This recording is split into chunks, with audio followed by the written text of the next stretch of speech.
penggunaan strobo atau sirine oleh kendaraan pengawal pejabat tidak terdengar lagi di jalanan Jakarta pagi tadi. Jalan Sudirman Tamrin Jakarta pagi tadi bebas bising dari suara strobo totot buk-buk yang biasanya terdengar memecah kemacetan. Meski lalu lintas padat, tak terdengar lagi suara strobo atau sirine mobil pengawalan pejabat. Padahal kemacetan cukup panjang mulai dari Simpang Susun Semanggi, Bundaran HI hingga Duku Atas.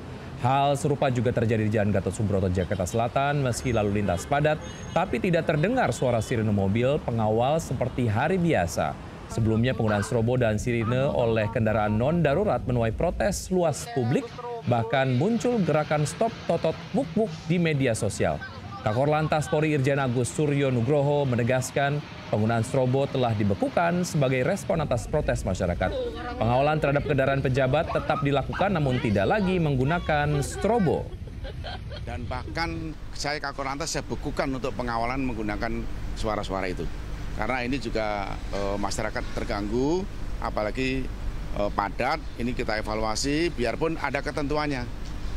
Pada saat kapan menggunakan sirine, termasuk tatot, dan ini saya terima kasih kepada masyarakat. Dinilai sukses tekan kemacetan hingga 24%, rekayasa lalu lintas di Jalan TB Simatupang bakal dilanjutkan hingga Oktober 2025. Kendaraan roda 4 di Simatupang menuju Lebak Bulus masih boleh masuk tol gratis di Tol Fatmawati 2 pagi ini. Sepekan setelah rekayasa lalu lintas diberlakukan, Pemprov Jakarta mengklaim kemacetan di TB Simatupang bisa turun 24%.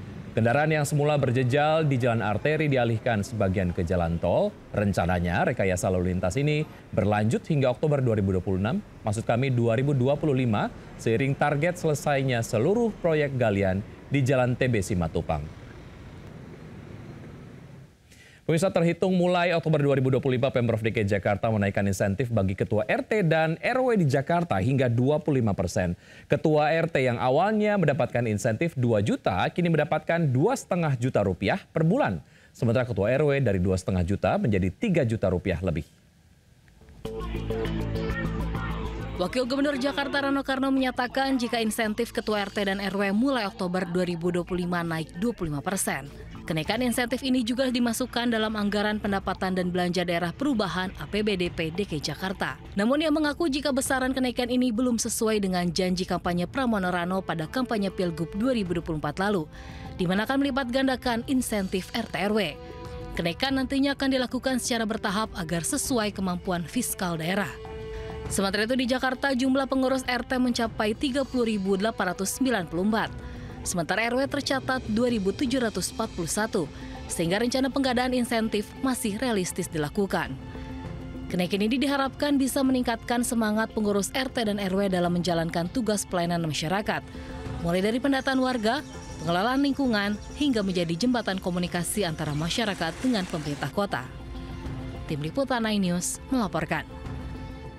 Akibat cuaca ekstrim, harga cabai merah besar kini melejit hingga Rp100.000 per kilogram di Pasar Tagok Padalarang, Kabupaten Bandung, Jawa Barat. Dan sementara di Semarang, Jawa Tengah, harga semua jenis cabai juga mengalami kenaikan hingga membuat pendapatan pedagang menurun. Sudah sejak sepekan terakhir, harga cabai di pasar tradisional Tagok Padalarang, Kabupaten Bandung Barat terus mengalami kenaikan. Bahkan untuk cabai merah besar yang sebelumnya Rp40.000, kini mencapai Rp100.000 per kilogramnya. Sementara untuk cabai keriting yang sebelumnya harganya Rp30.000, kini mencapai Rp70.000 per kilogram. Kenaikan ini diduga akibat stok barang berkurang akibat gagal panen dampak dari cuaca ekstrim. Akibatnya pembeli mengurangi penggunaan cabai yang menyebabkan pendapatan pedagang menurun. Sementara di Semarang, Jawa Tengah, kenaikan harga semua jenis cabai juga dikeluhkan pembeli. Kenaikan sudah terjadi sejak seminggu belakangan juga akibat petani gagal panen dampak cuaca ekstrim. Harga cabai merah keriting yang awalnya Rp40.000 kini menjadi Rp60.000 per kilogram. Sementara untuk cabai rawit merah dari Rp30.000 kini menjadi Rp50.000 per kilogram. Pedagang mengaku omsetnya menurun hingga 30% akibat kenaikan ini. Mereka hanya berharap pemerintah bisa menstabilkan harga cabai. Tim Liputan iNews melaporkan. Terima kasih Anda masih bergabung sama kami. Pemirsa, imbas kecelakaan berulang, Gubernur Jakarta Pramono Anung akan mengevaluasi kinerja PT Transjakarta selaku BUMD yang mengoperasikan bus Transjakarta. Gubernur Jakarta Pramono Anung merespons peristiwa bus Transjakarta yang kerap mengalami kecelakaan lalu lintas beberapa waktu terakhir. Ia akan mengevaluasi kinerja PT Transjakarta selaku BUMD yang mengoperasikan bus Transjakarta. Pramono menilai pengendara kendaraan bermotor terkadang memasuki jalur Transjakarta atau memotong jalannya bus Transjakarta. Ia menegaskan kecelakaan bus Transjakarta tidak boleh terulang kembali karena jumlah penumpang Transjakarta terus meningkat. Kadangkala kejadiannya karena ada yang motong dan sebagainya. Sehingga dengan demikian tentunya akan kami perbaiki, nggak boleh terjadi lagi, supaya ini juga memberi aman dan nyaman. Sebelumnya ada 3 insiden kecelakaan yang melibatkan Transjakarta sepanjang September 2025. Pertama, sopir Transjakarta menabrak toko di Jalan Raya Minangkabau Setiabudi, Jakarta Selatan. Kedua, insiden kecelakaan lalu lintas melibatkan 2 kendaraan yakni bus Transjakarta Koridor 3 dan truk di Jalan Cideng Timur.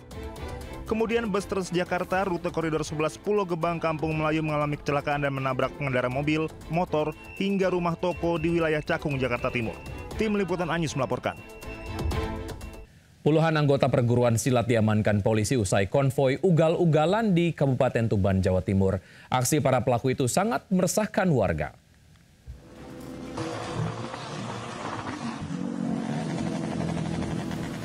Ratusan anggota perguruan silat berkendara dengan knalpot brong dan ugal-ugalan di Tuban, Jawa Timur saat menuju kopdar di Pantai Cemara, Kecamatan Jenu, Minggu sore. Para pesilat juga datang dari kabupaten sekitar seperti Lamongan, Bojonegoro, Nganjuk hingga Rembang, Jawa Tengah. Tidak hanya membuat bising, konvoi ini juga memblokade jalan raya membuat warga dan pengguna jalan lain terganggu. Merespon keluhan masyarakat, polisi membubarkan konvoi di beberapa lokasi hingga membuat para pesilat kocar-kacir. Polisi mengamankan sebanyak 39 orang terdiri dari 26 anak-anak dan 13 orang dewasa. Petugas juga menyita 18 unit motor dan 38 unit handphone yang digunakan saat konvoi. Para pesilat yang terjaring diperbolehkan pulang setelah dijemput orang tua masing-masing. Para orang tua diharapkan untuk lebih ketat mengawasi anak-anaknya agar tidak terlibat dalam aksi konvoi yang meresahkan dan melanggar hukum. Dari Tuban, Jawa Timur, Pipit Wibawanto, iNews melaporkan. Terima kasih Anda masih bergabung sama kami. Pemirsa, akibat iseng saat bermain, seorang bocah berusia 7 tahun tersangkut mesin cuci di rumahnya di Depok, Jawa Barat. Orang tua yang panik segera menghubungi petugas damkar untuk dilakukan evakuasi. Petugas damkar mengevakuasi seorang bocah berusia 7 tahun yang terjebak di bagian pengering mesin cuci di rumahnya di Depok. Saat temukan, bokong sang bocah berada di bagian bawah mesin pengering.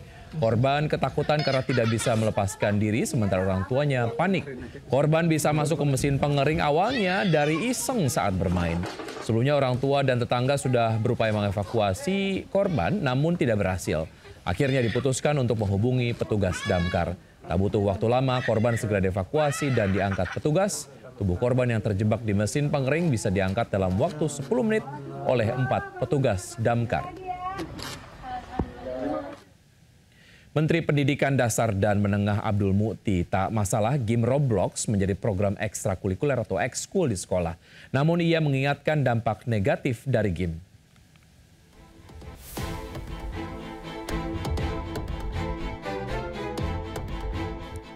Game Roblox masih menjadi sorotan usai pemerintah Kota Solo meluncurkan program ekstrakurikuler berbasis game Roblox untuk pelajar tingkat SMP.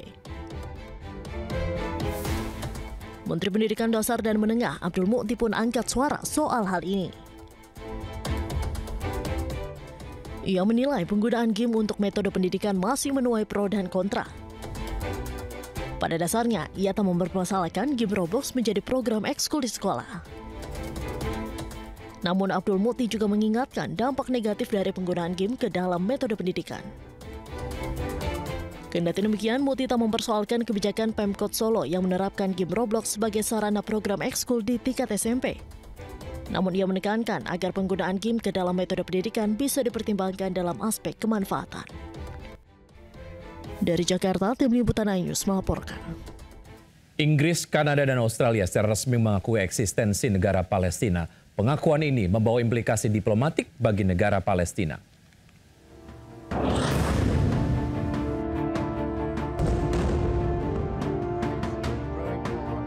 Perdana Menteri Inggris Keir Starmer pada hari Minggu menyatakan pengakuan resmi Inggris atas negara Palestina. Pengakuan ini merupakan langkah penting untuk menjaga kemungkinan perdamaian tetap hidup dan mewujudkan solusi dua negara. Inggris bergabung dengan 147 negara termasuk Kanada dan Australia yang secara resmi mengakui Palestina sebagai sebuah negara.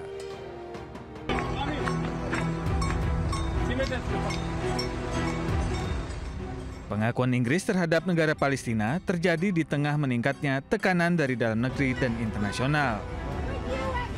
Meskipun sebagian besar bersifat simbolis, pengakuan ini membawa implikasi diplomatik. Ini berarti Inggris dapat meningkatkan status misi diplomatik Palestina di London menjadi kedutaan penuh. Sementara itu, Perdana Menteri Israel Benjamin Netanyahu secara tegas menentang pengakuan atas negara Palestina. Ia memperingatkan bahwa langkah itu akan membahayakan kelangsungan hidup Israel.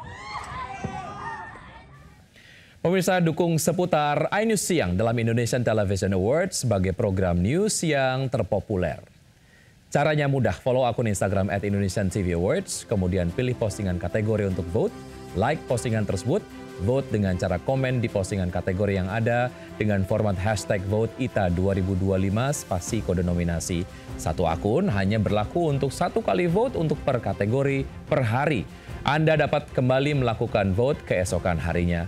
Periode vote berlangsung 6 hingga 27 September 2025 pukul 23:59. Kami akhiri jumpa kita siang hari ini. Saya Wiki Adrian bersama tim yang bertugas undur diri. Tetap semangat dan sampai jumpa.